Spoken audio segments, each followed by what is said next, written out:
Coba Anda bayangkan, ada sebuah perusahaan yang baru saja melantai di bursa. Sahamnya langsung hancur, turun lebih dari separuh harga. Dan seolah ditinggalkan mati oleh pasar, begitu saja. Tapi di balik layar, laba bersih mereka baru saja meledak secara eksponensial hingga 314%. Iya, itu kontradiksi yang luar biasa tajam ya. Maksudnya ada jarak yang sangat jauh antara sentimen yang tercermin di layar trading Anda dengan realitas matematis yang terjadi di kasir perusahaan. Betul sekali. Nah, hari ini kita akan membongkar teka-teki tersebut. Untuk Anda yang sedang mendengarkan, anggap saja sesi bedah mendalam kita kali ini sebagai meja bundar atau kelas privat bersama mentor saham Anda. Tepat. Misi kita hari ini sangat jelas. Kita akan membedah secara radikal prospek emiten PT Jantra Grupo Indonesia (TBK) yang di bursa diperdagangkan dengan kode saham KAGI. Ya, KAKI. Dan kita akan membedahnya lapis demi lapis. Kita akan mulai dari anatomi fundamentalnya, lalu mekanika pergerakan teknikal, sampai akhirnya kita membaca jejak arus uang besar. Maksud saya lewat bandarmologi dan juga rumor pasar yang beredar.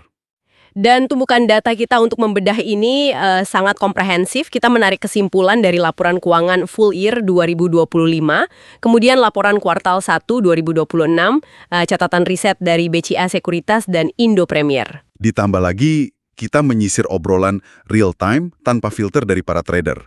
Ya, yang ada di forum-forum seperti Stockbit dan TradingView. Semuanya kita ramu di sini.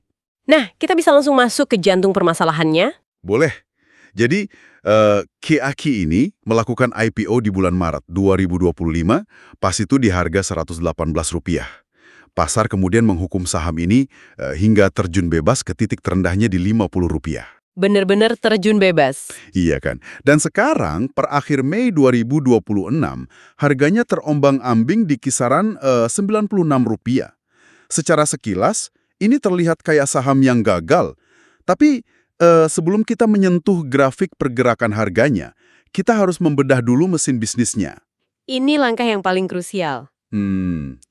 Kalau kita melihat KAKI dari kacamata bisnis murni, apa sih yang sebenarnya sedang mereka bangun ini? Jadi begini, KAC itu bergerak di sektor consumer cyclicals. Tapi mereka menguasai ceruk yang sangat-sangat spesifik di dunia otomotif, yaitu aftermarket, khususnya jaringan bengkel reparasi kaki-kaki kendaraan. Yang namanya jantra kaki-kaki itu ya? Betul sekali. Jantra kaki-kaki, mesin uang utama mereka itu bukan perbaikan mesin atau modifikasi bodi.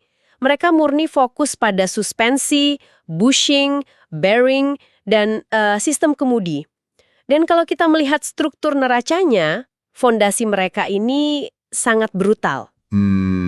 Tunggu. Brutal bagaimana maksudnya? Dalam hal apa? Dalam hal efisiensi, di saat banyak perusahaan aftermarket itu tercekik utang bank karena mau ekspansi, Kaki ini punya struktur permodalan yang nyaris tanpa celah. Total liabilitas mereka di akhir 2025 itu cuma 18,07 miliar rupiah. Oh wow, itu kecil sekali untuk ukuran emiten. Sangat kecil. Coba Anda bandingkan angka itu dengan uang kas tunai mereka yang nganggur di bank. Kas mereka itu 26,63 miliar. Jadi uang kasnya lebih besar dari utangnya dong? Jauh lebih besar. Rasio utang terhadap ekuitas atau DER mereka itu cuma 0,15 kali. Secara teknis, utang bersih mereka itu negatif. Berarti, mereka bisa melunasi seluruh kewajiban mereka besok pagi dan masih punya banyak kembalian di kantong? Tepat. Sesehat itu perusahaannya. Tapi, tunggu dulu. Ada satu hal yang mengganggu saya dari data historis mereka. Di tahun buku 2025, pendapatan KJE itu melesat hampir 34%, menyentuh 76,84 miliar. Logika dasarnya kan kasir makin sibuk, laba makin tebal dong.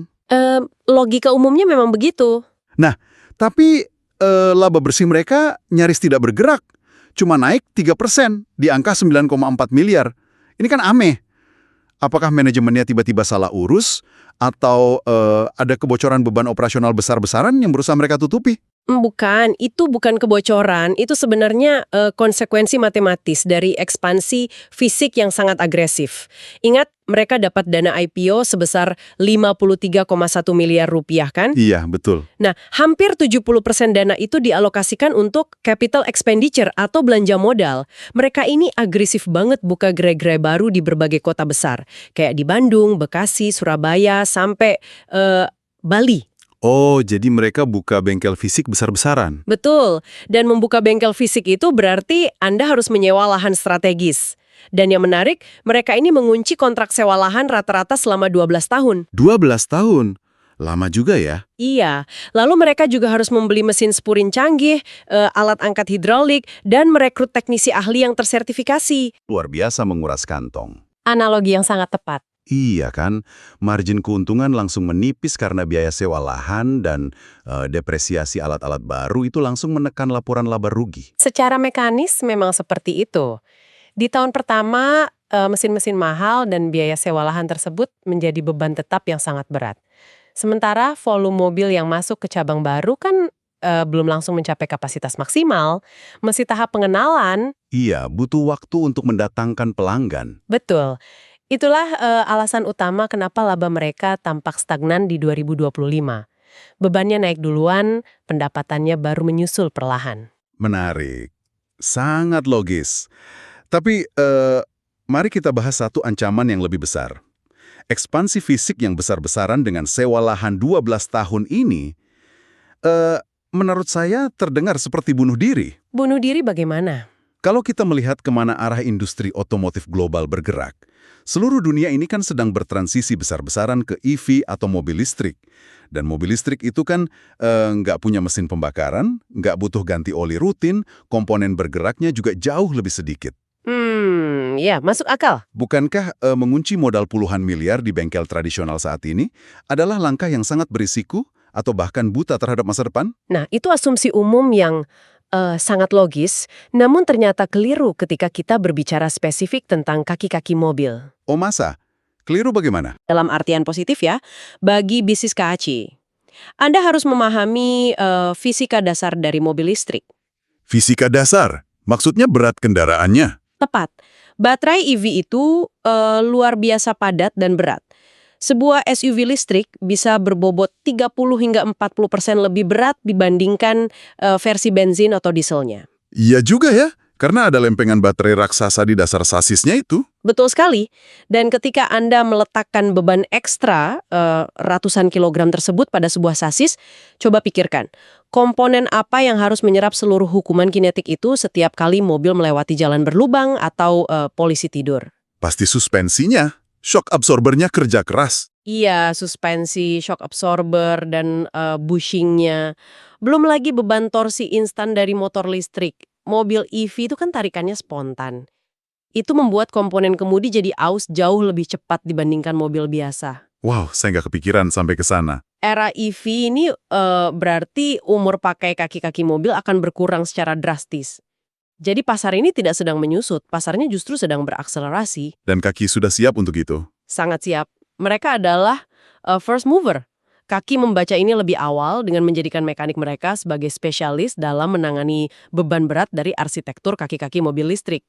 Itu benar-benar mengubah perspektif. Jadi era mobil listrik ini bukan membunuh bisnis mereka, tapi justru memaksa konsumen datang ke bengkel mereka lebih cepat dan lebih sering. Tepat sekali. Nah, ini membawa kita kembali ke misteri laba bersih di awal tadi. Tadi saya sebutkan kalau laba kuartal 1 2026 mereka itu meledak 314% menjadi 1,3 miliar. Ya, itu angka yang fantastis. Kalau di tahun 2025 margin mereka hancur karena ekspansi, apa yang secara mekanis terjadi dalam 3 bulan pertama di 2026 ini? Kok labanya bisa langsung melesat tajam begitu? Yang menarik di sini adalah apa yang sedang Anda saksikan ini adalah bekerjanya hukum operating leverage atau daya ungkit operasional. Daya ungkit operasional. Bagaimana cara kerjanya di kasus kaki ini? Ini adalah konsep di mana sebuah perusahaan telah melewati titik impas dari biaya tetapnya. Seperti yang kita bahas tadi, biaya sewa lahan, depresiasi alat angkat hidrolik, dan gaji pokok mekanik, itu kan masuknya ke biaya tetap. Betul, harus dibayar berapapun pelanggannya. Iya, angkanya tidak berubah, baik bengkel itu kemasukan 10 mobil ataupun 100 mobil. Oke, jadi ketika volume pelanggan di cabang-cabang baru itu akhirnya mulai penuh, katakanlah karena efek dari musim mudik di kuartal 1. Betul. Ketika pendapatan dari pelanggan ke 100 itu sudah menutupi seluruh biaya tetap bengkel, maka margin keuntungan dari pelanggan ke 101, 102, dan seterusnya itu hampir sepenuhnya mengalir bersih ke garis laba atau bottom line mereka. Oh, karena biaya variabelnya cuma suku cadangnya saja. Tepat sekali.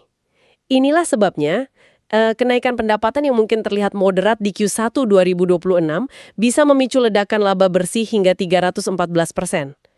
Kapasitas terpasang mereka dari ekspansi tahun lalu akhirnya mulai benar-benar mencetak uang. Jadi mesin labanya sudah mulai panas ini. Tapi begini kalau fundamentalnya sekuat ini, kas mereka melimpah, transisi EV justru jadi senjata utama mereka, dan efek daya ungkit operasional sedang terjadi besar-besaran, mengapa pasar seolah mengabaikannya? Itu pertanyaan yang bagus. Mengapa harga sahamnya masih tertahan di Rp96, yang notabene jauh di bawah harga IPO mereka?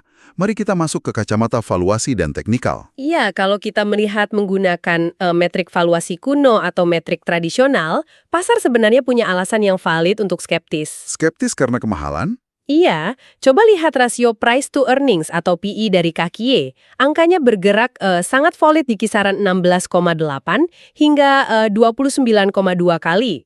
Hampir 30 kali. Dan price to book value atau PBV mereka itu ada di atas 1,5 kali. Untuk ukuran sebuah bengkel reparasi, angka ini sekilas tampak seperti valuasi premium. Valuasi yang biasanya cuma disematkan pada perusahaan teknologi atau perangkat lunak. Ya, PE nyaris 30 kali untuk perusahaan bengkel fisik, jelas bakal bikin banyak value investor tradisional mundur teratur. Kelihatan mahal banget di atas kertas. Betul. Namun, melihat PE statis untuk perusahaan yang sedang dalam fase pertumbuhan agresif, itu adalah kesalahan fatal bagi seorang investor. Lalu metrik apa yang lebih tepat? Kita harus beralih menggunakan PEG ratio atau price to earnings to growth. Oh, yang memperhitungkan kecepatan pertumbuhannya ya? Tepat.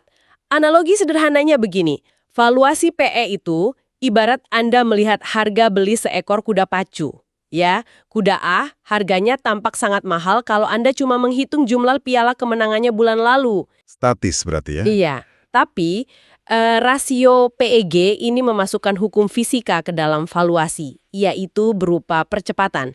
Bagaimana jika data menunjukkan kalau kuda A ini ternyata berlari 300% lebih cepat di setiap balapan baru? Anda tidak akan peduli lagi dengan harga beli awalnya, karena nilai masa depannya sedang berlipat ganda dengan sangat cepat. Exact.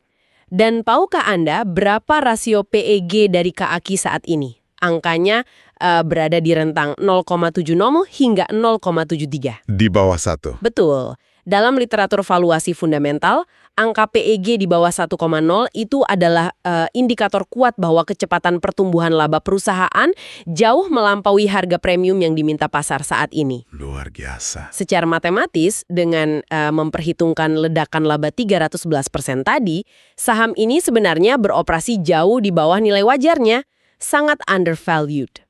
Sangat undervalued di atas kertas. Tapi di dunia nyata, grafik harga menceritakan kisahnya sendiri kan. Dari titik tertinggi sepanjang masa di 148, dia jatuh ke 50, dan sekarang tertahan di 96. Ya, price actionnya memang tidak bisa bohong. Dan kalau saya baca di forum-forum analis independen, KIQI ini sering banget dilabeli sebagai high risk speculation karena harganya mengambang di tengah. Terlalu jauh dari dasar 50 untuk dibilang murah dan aman, tapi belum menunjukkan tren naik yang meyakinkan. Memang betul posisinya agak nanggung secara visual. Nah, sebagai mentor, bagaimana Anda memetakan strategi teknikalnya agar kita sebagai investor tidak menangkap pisau yang sedang jatuh? Oke, label risiko tinggi itu biasanya diberikan karena volatilitas historis saham ini yang mencapai 16,09%. Itu lumayan liar. Sangat liar untuk retail. Namun, Jika kita membedah price actionnya saat ini secara saksama, KCI itu sebenarnya tidak lagi jatuh. Mereka sedang berada dalam fase krusial yang dianalisis teknikal disebut sebagai fase basing atau sideways. Basing, bisa kasih analoginya? Bayangkan sebuah bola karet yang dijatuhkan dari gedung tinggi. Setelah dia menghantam tanah dan memantul beberapa kali, pada akhirnya dia akan mulai menggelinding datar di lantai, mencari titik ekuilibrium baru. Tempat di mana daya pantulnya habis. Betul, titik di mana para penjual sudah kehabisan barang untuk dibuang dan pembeli mulai membangun fondasi harga. Jadi posisi sekarang di 96 ini bukan lagi pisau yang jatuh, melainkan bola yang sedang bersiap untuk dipukul naik lagi? Secara teknikal, ya.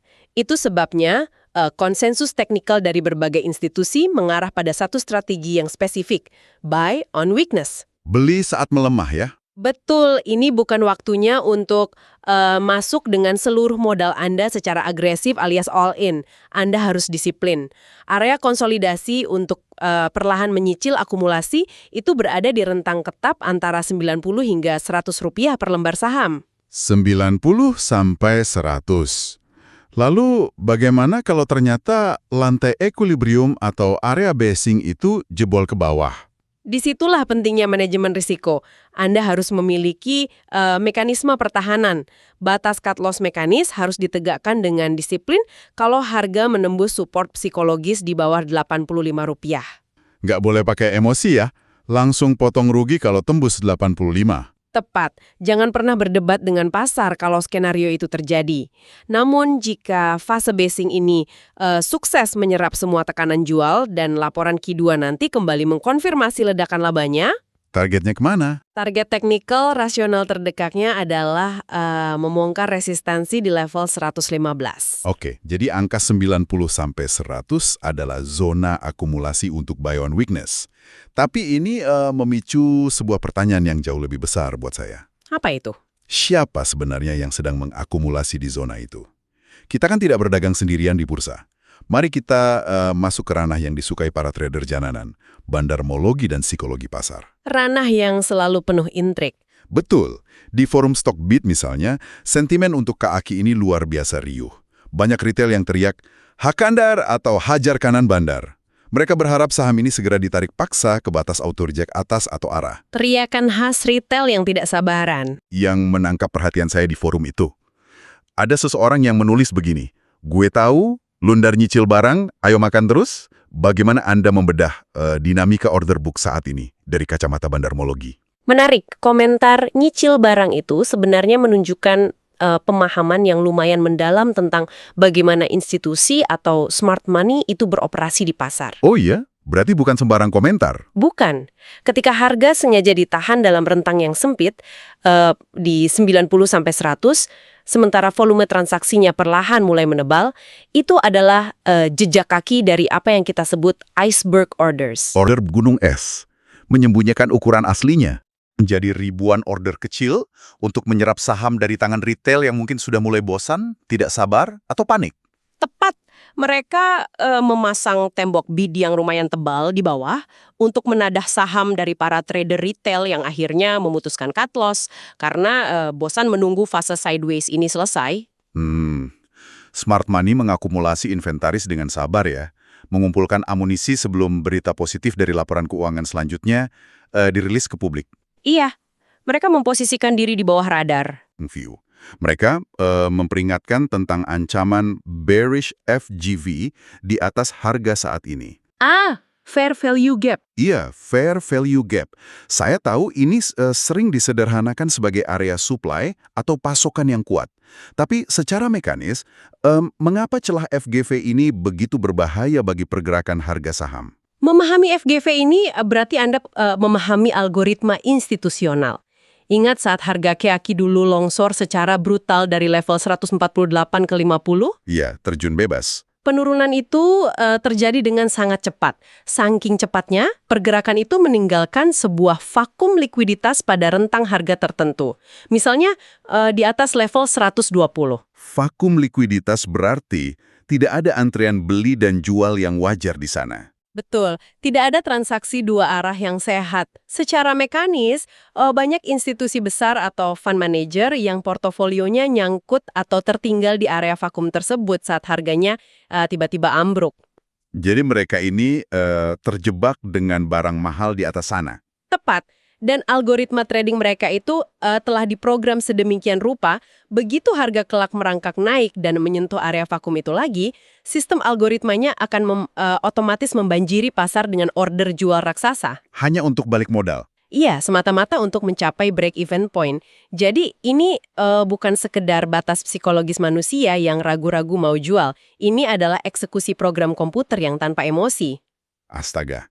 Jadi bearish FBG ini bertindak sebagai dinding bata otomatis. Betul sekali. Kalau harga KEK naik terlalu agresif karena euforia retail yang HK sembarangan tadi, dinding algoritma ini akan meruntuhkan harganya kembali.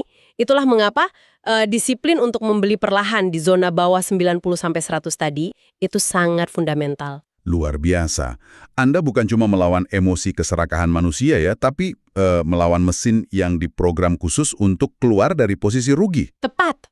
Nah, kita sudah membahas angka fundamental, grafik teknikal, dan arus uang smart money. Sekarang, mari kita bicarakan katalisnya. Katalis pertumbuhannya ya? Iya, saya menemukan satu rumor pasar yang berhembus cukup kencang di balik layar. Pada November 2025, manajemen KEK ini menerbangkan tim mereka ke Jepang. Narasi resminya sih untuk benchmarking ke bengkel-bengkel modern di sana. Iya, studi banding. Tapi rumor yang beredar di kalangan trader menyebutkan bahwa KAKI ini diam-diam sedang menjajaki potensi kerjasama strategis atau bahkan injeksi teknologi dengan pemain raksasa aftermarket Jepang. Rumor yang sangat menarik. Pertanyaan saya, seberapa besar sih efek nyata dari kemitraan semacam ini di dunia nyata? Bukankah pada akhirnya bengkel tetaplah bengkel, di mana mekaniknya cuma muter baut dan ganti oli? Kalau Anda berpikir ini cuma tentang cara mekanik memutar baut, Anda kehilangan esensi dari kapitalisme industri. Oh ya? Esensi apa yang saya lewatkan? Jika kita hubungkan ini ke gambaran besarnya, kemitraan strategis dengan entitas Jepang, jika rumor ini benar-benar mewujud menjadi realitas korporasi ya, ini adalah tentang transformasi unit ekonomi melalui filosofi Kaizen. Kaizen. Perbaikan efisiensi alur kerja yang berkelanjutan itu? Betul sekali. Bayangkan ini ya, di bengkel tradisional biasa, pekerjaan mengganti seluruh sistem bushing dan sporing mobil itu mungkin memakan waktu 3 jam per kendaraan. Lama juga ya 3 jam. Tapi dengan injeksi standar operasional, tata letak alat yang efisien, dan teknologi presisi dari Jepang, waktu 3 jam itu berpotensi dipangkas menjadi cuma 45 menit. Wow, dari 3 jam jadi 45 menit. Terus implikasi finansialnya? Implikasinya raksasa. KIK bisa melipat gandakan turnover atau perputaran mobil harian di setiap gerainya hingga 3 kali lipat. Artinya, mereka melipat gandakan pendapatan harian tanpa perlu menyewa 1 meter persegi lahan tambahan. Itu bakal mengubah rasio operating leverage mereka yang tadi kita bahas menjadi jauh-jauh lebih agresif. Tepat. Dan belum lagi potensi transfer teknologi dalam kalibrasi kaki-kaki khusus untuk mobil listrik yang sangat kompleks itu. Benar juga. Kalau kerjasama ini benar-benar diumumkan secara resmi ke publik, pasar tidak akan lagi menilai KAKI dengan kacamata bengkel lokal biasa. Valuasi PE premium yang tadi kita bahas akan tiba-tiba terlihat sangat murah, karena pasar akan menilainya sebagai entitas aftermarket berstandar global. Inilah jenis katalis tier 1 yang sedang ditunggu-tunggu oleh smart money yang ngumpulin barang tadi. Menyatukan semua kepingan teka-teki ini benar-benar memberikan gambaran yang sangat berbeda. Untuk Anda yang bersama kita sejak awal, mari kita tarik garis merahnya. Tapi bukan sekedar mengulang poin ya. Silakan. Jika kita satukan kekuatan fundamental mereka yang bersih dari utang bank, lalu ledakan daya ungkit operasional dari cabang-cabang baru, ditambah akumulasi diam-diam oleh institusi di fase sideways, dan potensi injeksi efisiensi raksasa dari Jepang, kita melihat sebuah entitas yang secara sistematis sedang mempersiapkan diri untuk siklus lonjakan berikutnya. Kesimpulan yang solid. Namun, sebagai mentor, saya wajib mengingatkan bahwa setiap hipotesis investasi itu selalu memiliki celah risiko. Betul, tidak ada yang pasti di bursa. Apa risikonya? Seluruh skenario indah ini sangat bertumpu pada kemampuan eksekusi manajemen. Ingat, mereka punya target membuka 7 cabang baru di Jawa dan Bali sesuai jadwal. Iya, yang pakai dana IPO tadi. Mereka telah mengikat diri dengan kontrak sewa lahan 12 tahun. Jika pembukaan cabang baru ini tertunda atau ada salah urus manajemen, maka biaya sewa lahan jangka panjang itu akan memakan margin laba mereka dari dalam. Layaknya parasit. Sangat berbahaya kalau sampai salah urus. Makanya, Anda harus memantau ketat laporan realisasi ekspansi mereka di kuartal-kuartal berikutnya. Sangat krusial. Membeli prospek masa depan itu selalu mengandung risiko eksekusi di masa kini. Nah, sebelum kita mengakhiri sesi pembedahan ini, kami ingin meninggalkan Anda dengan satu pemikiran provokatif untuk direnungkan. Sesuatu yang mengikat seluruh analisis kita hari ini.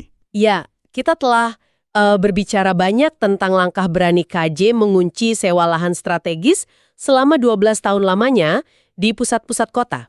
Di saat yang sama, dunia otomotif sedang beralih penuh ke electric vehicle. Kendaraan dengan bobot raksasa karena baterainya. Tepat, kendaraan yang menuntut peralatan pengangkatan hidrolik khusus yang sangat mahal dan ruang kerja yang sangat spesifik. Coba Anda pikirkan apa yang akan terjadi 5 tahun dari sekarang. 5 tahun lagi. Ketika bengkel-bengkel kecil tradisional di pinggir jalan tidak lagi mampu melayani mobil-mobil listrik karena dongkrak manual mereka tidak kuat mengangkat sasis seberat itu, kemana konsumen akan pergi? Bengkel kecil pasti akan tersingkir secara alami dari permainan ini. Dongkrak mereka bisa patah. Iya, dan Kaiku dengan lahan strategis yang sudah mereka amankan hingga lebih dari 1 dekade ke depan, dipadukan dengan alat heavy duty spesialis EV mereka, mungkin bukan lagi sekedar salah satu pilihan bengkel alternatif. Lalu jadi apa mereka? Mereka berpotensi besar menciptakan semacam monopoli infrastruktur ruang fisik untuk perawatan kaki-kaki kendaraan modern di kota-kota besar. Wow, monopoli infrastruktur ruang fisik. Ketika bengkel lain tidak memiliki kapasitas lahan yang cukup atau modal untuk beli alat mahalnya, KKI akan berdiri sendirian menampung semua lonjakan permintaan EV tersebut. Sebuah benteng infrastruktur pelengkap otomotif ya. Nah, pertanyaan sesungguhnya untuk Anda sebagai investor adalah, apakah harga Rp96 per lembar saham yang tertera di layar trading Anda saat ini sudah mencerminkan nilai wajar dari perusahaan yang secara diam-diam sedang membangun benteng monopoli tersebut? Itu adalah sebuah pertanyaan valuasi yang harus Anda jawab sendiri, tentunya melalui riset mendalam Anda masing-masing. Tepat.